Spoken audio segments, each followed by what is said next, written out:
remember when Encanto came out and was a massive hit? Good times. It was a massive hit in a sea of less than quality films, and the last genuinely good Walt Disney Animated Studios film to release. After all, Strange World was bad and did badly, like it deserved. But yeah, Encanto's an absolute banger of a film, a true classic beloved by all. Tells a moving story that explores intergenerational trauma in a family context. It's heartwarming and funny and well animated with a catchy soundtrack. And I'll admit, when I first heard the soundtrack, I'll fess up, I thought, it's Disney so it's good, but it's nothing memorable. Famous last words, as they say. As by the next week I'd listen to the songs, particularly We Don't Talk About Bruno, I don't know, hundreds of times. Soundtrack slaps. I was wrong, but I digress. Because on this channel, we do talk about Bruno. And more specifically, we talk about how Bruno deserved better. Better from his family, better from the town, better from life in general. Hell, better from his house. He just deserved better all around. Like, come on now. Yes, at the end of the movie, he has that happy ending with his family uniting with one another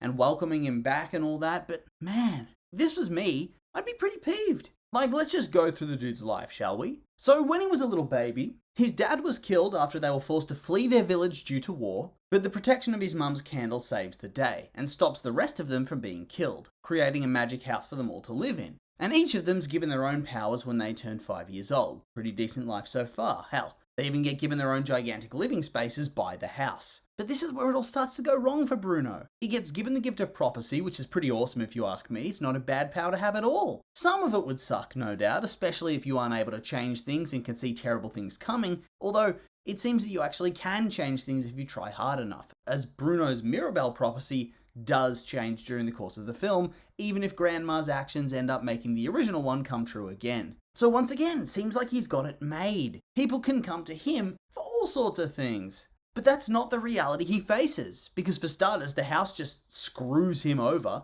gives him a huge cavernous room that's difficult to traverse, and is completely filled up with sand. Can you imagine how terrible it would be to live in a place like that that's just sand, all alone from age 5?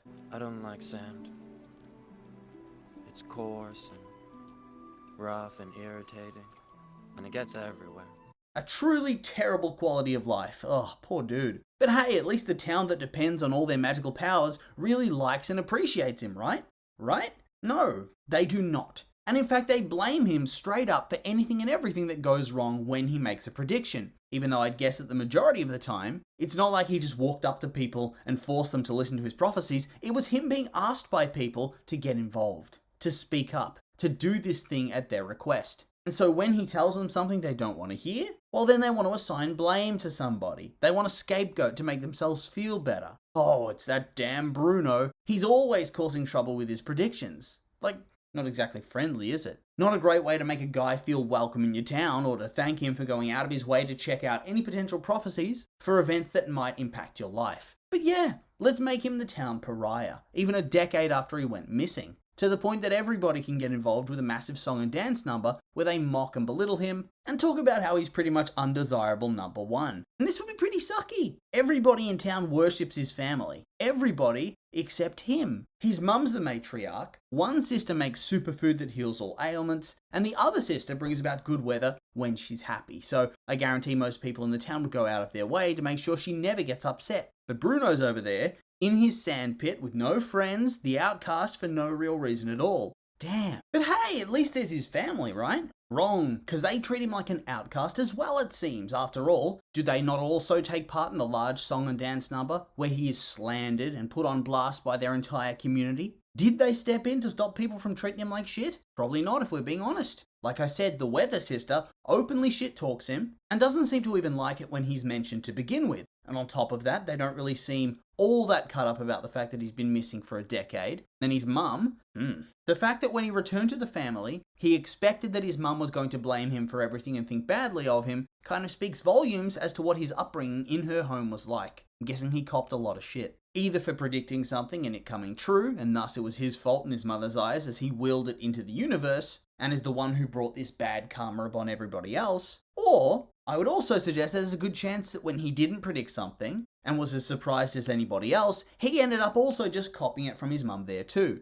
Because he should have known that it was going to happen. He has these powers, why didn't you use your powers, etc, etc. And maybe this seems a little bit harsh on her character, but from the way that she treats Mirabel in the movie itself, it's not like I'd put it past her. She always seems to need a scapegoat to blame when things go badly, because nothing could go wrong in her perfect little safe paradise. And if it does, it must be somebody at fault. It can't be a natural occurrence or an accident. No. And so he's copping shit from all sides. He's bullied and feared, and yet he sticks around because he loves his family, despite being blamed for ruining his sister's wedding. Damn. But yeah, that's until Mirabel's ceremony goes wrong and she gets no magic powers. And the reason? The reason behind him leaving? Well, it's because he was asked to give a prophecy and he gets given a bad answer and doesn't want to share it. And that's because Mirabel might destroy the house and the magic of the family, which in turn makes him want to hide away from the world, living in the space between the walls. All to keep her, and himself, safe from the blame game that everybody, especially Grandma, is going to play.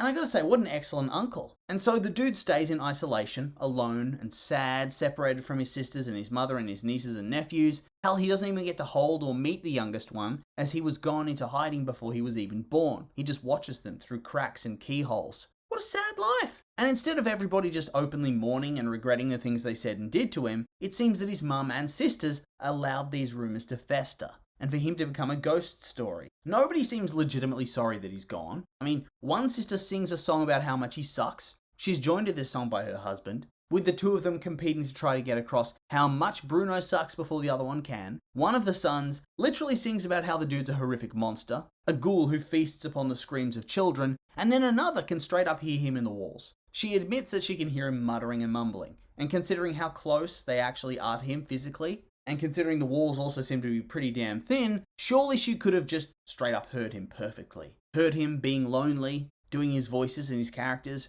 Umberto, I believe. Did she not mention this to anyone? Or did she do that and everybody was like, ugh, stop talking about Bruno? And it wasn't until afterwards that they decided they want to reconcile. I mean, either that or everybody just reacts so badly to the mention of Bruno's name that it made her not even want to say anything to spare herself, and thus nobody brings him up, and it's just an unspoken rule. Damn. Poor Bruno. He just makes you sad, doesn't it? Especially since in the end, it turns out everybody was wrong. This dude was actually great, and that's a damn shame. And so yeah, Bruno deserves better. Nothing else to say than that. And so with all that being said, these have just been my opinions, and now I'd like to hear yours. What do you think about Bruno? You think he deserved better from his family, and the town, and the house? Or maybe you disagree. Maybe you think Bruno sucks. I am curious to hear what you have to say, so please like, comment, and subscribe, and let me know.